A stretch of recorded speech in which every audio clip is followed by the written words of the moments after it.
C'est plus avantageux pour une entreprise de faire du contrat d'apprentissage. L'idée de ces deux ateliers était de travailler avec eux sur leur technique de recherche de contrat d'apprentissage et puis de leur donner tout le discours de recherche de leur contrat d'apprentissage. C'est vraiment quelque chose qui nous sert justement à un peu appréhender la démarche qui est l'apprentissage, nous expliquer que c'est quand même quelque chose qui est différent par rapport à son stage et qui va justement avoir un degré un peu plus important dans l'insertion professionnelle. Si vous allez chercher 3-4 projets différents, vous n'allez pas être suffisamment pertinent dans votre argumentaire.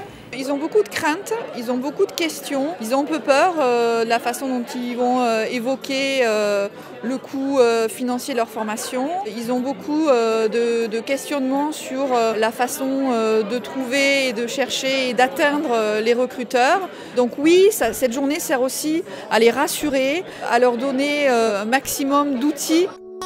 On ne peut pas se substituer à vous dans les qualités, les compétences, la qualité des expériences que vous avez mises en avant. Et ça, plus vous allez être fort devant le recruteur à ces moments-là, plus la négociation entre guillemets finale en sera facilitée. Donc soyez vraiment convaincus qu'à la base, vous avez un rôle absolument majeur. Nous avons fait intervenir des étudiants actuellement en apprentissage et l'idée était d'ouvrir là aussi sur des métiers non connus, des secteurs qui n'attirent pas forcément en termes de recrutement et de montrer les perspectives pendant l'apprentissage mais aussi au-delà. On connaît les produits qui marchent pas. Ça, pour l'instant, voilà, ça c'est le premier point majeur, on va dire.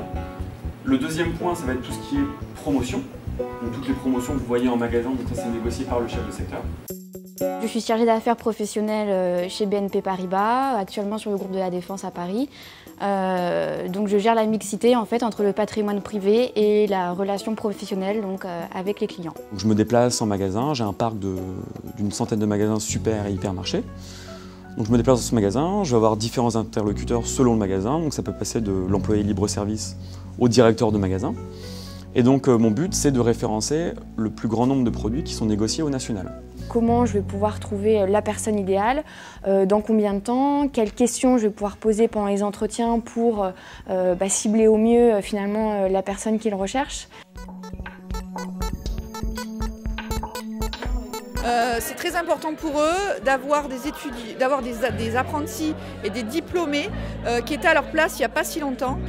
Donc ils peuvent aussi leur donner, les témoigner sur la façon dont ils ont procédé pour trouver leur contrat et témoigner sur leur apprentissage, le fait que faire un apprentissage à Paris et faire ses études à Montpellier est complètement compatible, que c'est une question d'organisation. Je pense qu'il faut le vivre comme une coupure qui permet aussi d'avoir un cadre différent. Je considère ça plutôt comme une petite semaine où on peut justement décompresser un peu de la vie parisienne, aller à Montpellier, revoir un petit peu tout le monde et puis voilà, c'est aussi bien de reprendre un petit peu les cours de temps en temps, ça fait pas de mal.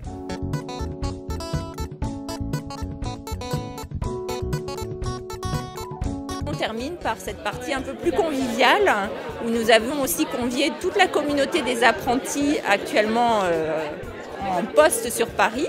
Et l'idée étant qu'il y ait un échange sur les parcours, sur les profils, sur les secteurs d'activité.